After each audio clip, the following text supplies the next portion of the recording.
Hello' everyone, মই মধুস্মিতাই আপোনালোক সকলোকে মোৰ মিনি ব্লগলৈ স্বাগতম জনাইছোঁ।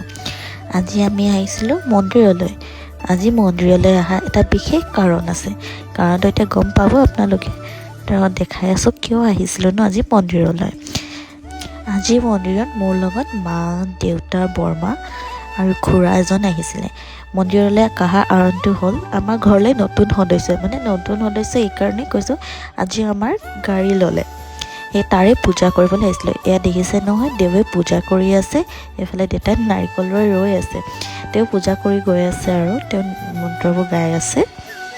দেৱে গাড়ীখন পূজা কৰি থাকে মানে মা, মই, বৰমায়ো ভিতৰত মন্দিৰলৈ পূজা কৰি ল'লোঁ। পিছে কোৱা নাই নহয় আজি আমি ক'লৈ আহিছিলোঁ, কোন মন্দিৰলৈ।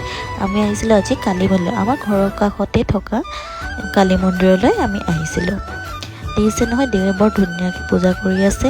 সকলো নিয়ম নীতিৰে ভালদৰে পূজাভাগ কৰি আছে। পূজাভাগ কৰি শেষ হোৱাৰ পাছতেই আমি সকলোৱে ঘৰমুৱা হ'লোঁ। আজি ভিডিঅ'টো ইমানেই আছিলে। যদি ভিডিঅ'টো চাই ভাল লাগিলে লাইক, কমেণ্ট, শ্বেয়াৰ কৰি দিব।